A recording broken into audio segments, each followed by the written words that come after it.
खुलुमबाय लोगोफोर दिनै सानसे फुङाव होनाय जायासै ओमफ्राय सानजौफुआवबो होनाय जायासै दा मोना हिसाबै आं दान्दिसे सम एसे सम मोननायखाय आङो दा भिडिअ मोनसे लाबोनाय जादों एक्चुअली आं दिनै मानि बारैसो लाबोनो नागिरदों भिडिअखौ हयतोबा नोंथांमोना मिन्थिखागौ जे दाखालि जोंनि सरकारखौ बुङोब्लाथ' फ्रायानो दुखु मोनोना सोरबा BPF खौ बुङोबा BPF नि सोद्रोमाफोरा दुखु मोनो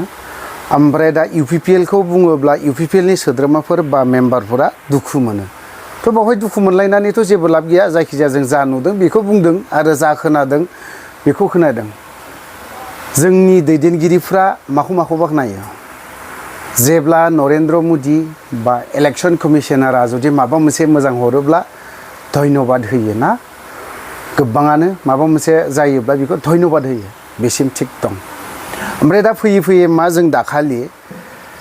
डिलिमिटेसन ना जिहेतु सिमा सोनाय आरो एरख'नाय ना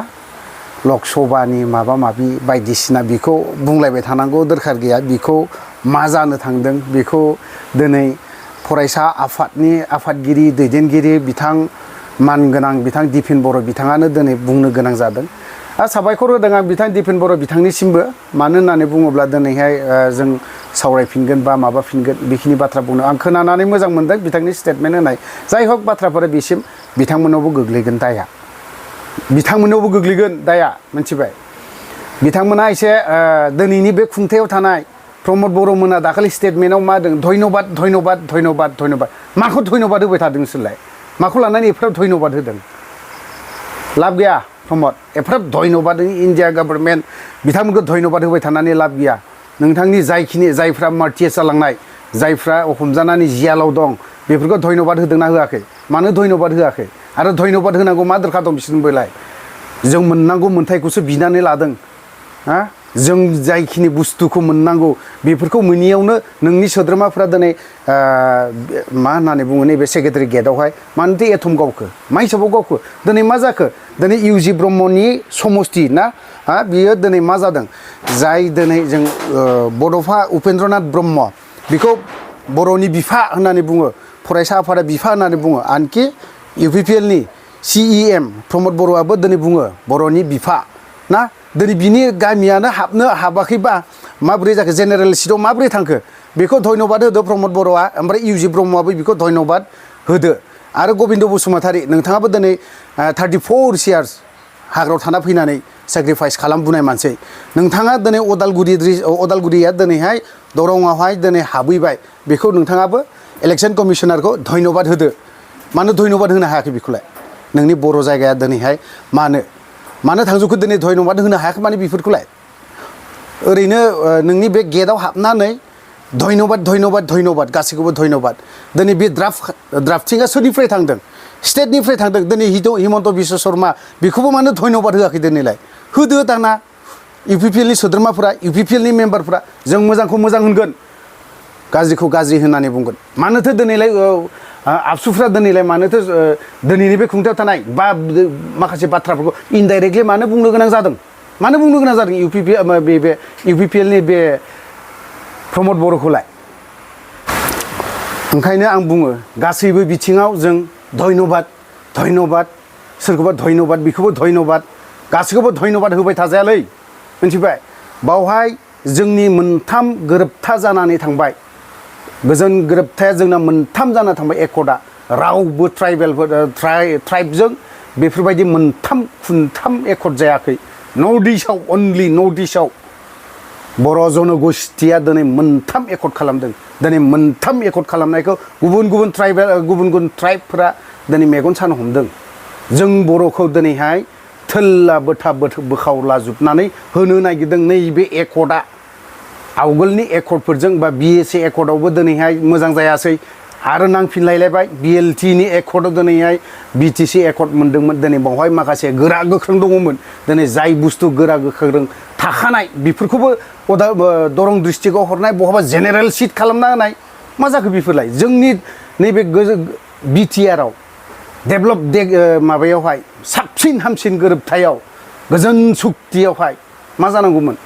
बयनिबो डेभेलपसिन जाबावनांगौमोन माथो बोखानाय आरो बोखानाय दानखानाय आरो दानखानाय समस्थिया बबेबा जेनेरेल थांनाय दिनै उपेन्द्रनाथ ब्रह्मनि गामियानो जुदि जेनेरेलाव थाङोबा बिनि देरसिन दुखुनांथावना मा थाबावनो हागोन रावबो बुङाखै दिनै बेखौ दिनै बेफोरबायदि जों जोनोम मोनाखैमोनब्लाबो बिथांमोना जोंखौ नांनो बुंनो फोरोंदों उपेन्द्रनाथ बड'फा उपेन्द्रनाथ ब्रह्मआ जों गासैबो बर'निनो बिफा होननानै बुङो दिनै बे बिफानि गामियानो जुदि बे बिफानि जायगायानो जुदि जेनेरेल सिटआव गोग्लैहैयोब्ला माबोरै जागोन बिनि देरसिन आरो मा थाबावनो हागोन बिनि देरसिन दुखुनांथावना आरो मा दंबावो बड'फा उपेन्द्रनाथ ब्रह्मआ ओरैनो थैला गालांदों हा मा बुंना गालांदोंमोन उपेन्द्रनाथ ब्रह्मआ बेखौ दिपेन बर'आबो मोनथिगौ आरो प्रमद बर'आ 100% मोनथिगौ बेखायनो आं बुंदों दिनैनि बे खुंथायाव थानाय CM डिपुटि CM गाद्दारि जाथिखौ फानग्रा हारिखौ थगायनानै अलखदाव खोख्लैग्रा बिसोरो आं गोलाव बाथ्रा बुंनो सानाखै गोबां मैयानिफ्राय आं दाखालि जेब्ला एटम गावदों बिथांमोनखौ मानिलाय एटम बिफोरलाय मानि खुसिनि एटम बिफोरलाय मा होनो हादों बर'फोरनोलाय बबे बिथिङाव मा मोनदों मा डेभेलप जादों राजा लामा बा बहाबा माबा मोनसे स्कुल कलेज माबा माबि इन्जिनियार कलेज होब्लानो डेभेलप जागोन बे नङा बेफोर बिथिङाव नङा नोंथांनि सिमा नोंथांनि समस्ति नोंथांनि लक समाज समस्ति बेफोर दिनैहाय जेनेरेल जानो थांदों जाय बुस्थुआ दिनै ST आव थाखानाय बुस्थु बेफोरखौ दिनैहाय नन ST फोरनो दिनै जेनेरेल खालामजोबनानै होदों बिनि देरसिन दुखुनांथावना जेबो गैया जों होनबा जों एफा बोसोर नांनांगौनि दरखार गैयामोन उपेन्द्रनाथ ब्रह्मआ हारिनि थाखाय नांनांगौ थैनांगौ दरखार गैयामोन बिनि गामिया दिनै समस्ति बिनि एरियानो जुदि जेनेरेल जादोंबा दिनै बिथांखौ आबसुफ्रा दिनै फरायसा आफादफ्रा मा खालामना थादों बेफोरखौ बुंनो बहा उन्दुना थादों दिनैहाय समस्ति आनसलिक बेफोरनि एगेन्स्टआव खोथाखौ बुंनांगौ बेफोरबायदिनि जायगायाव बुंनांगौ अनलि दिपेन बर'आनो जे एबसुखौ अल खालामजोबनानै लागोन बे नङा करेन्द्र बसुमतारी मोसाहारिना मामोन बे बिथांमोनाबो बुंदोंमोन जेनेरेल सेक्रेटारि भाइस प्रेसिडेन्ट बिथांमोनाबो बुंदोंमोन मा खोथा बुंगोन दिनैनि दिनावहाय मा नुनो मोनखो जोंलाय मा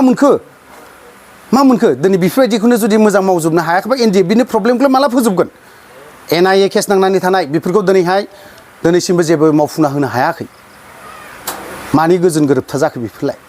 NIA केसाव नांनानै थानाय सेंग्राफोर दिनैहाय मा दुखु जाहा जाना दं बेफोरनि बिसि फिसाफ्रा गथ'फ्रा मा जानानै थादों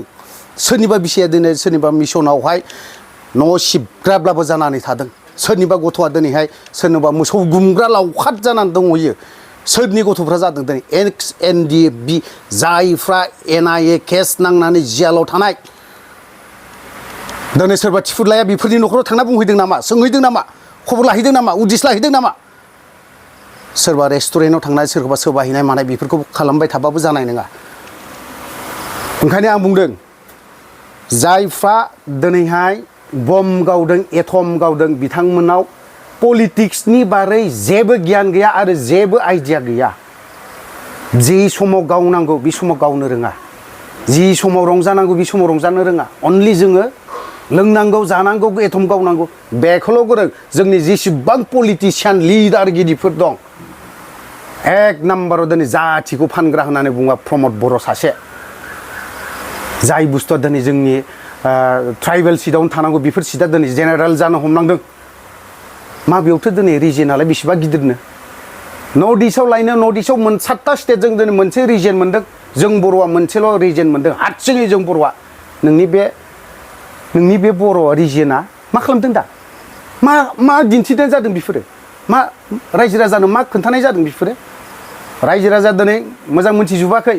मोनथिजोबदोंब्लाबो दिनैहाय नोंसोर डमिनेट खालामना दोननायफोरबायदि खालामनानै दोनदों अफ्रिया बेफोरबायदिखौ गिग्रा मानसिबो नङा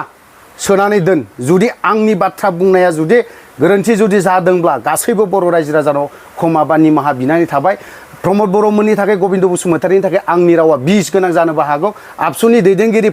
दिपेन बर'नाव बिस गोनां जानो हागौ बिथांमोना जुदि माबा मोनसे साननानै जेलाव सोयोबा सोनानै दोन अफ्रिया बिदिखौ गिग्राबो मानसि नङा आरो थागोनबो जेलाव हारिनि थाखाय जेल जानो बा गावथार जानो आं अफ्रिया राजिखा गिनोबो रोङा बिदिखौ जेलाव सोनानै दोन खय बोसोर दोनगोन आं रोंनानै फैगोन मोनथिगोन आं हाजार टाइम बेखिनि बाथ्राखौ बुंदों एग्जाम्पलावहाय नैबे कन्ट्रेक्टर एस'सिएशननि बिक्रम दैमारि बिथाङा NDFBनि बारै NIA केसनि बारै दिनैहाय जेलाव थांनानै मानो मोनफा मोनफा रायखांबाय थादों मानो रायखांबाय थादों सेम अफ्रियाबो बेफोरबायदि रोंनानै फैगोन आरो बुजिनानैबो फैगोन आं बेखिनि खोथाखौ आं स्पस्त'बो क्लियार काट बुंनानै होदों थ' लोगोफोर आं भिडिअखौ बारा गोलाव खालामनो सानाखै बावनो दोनथ'बाय जय बर' हारिनि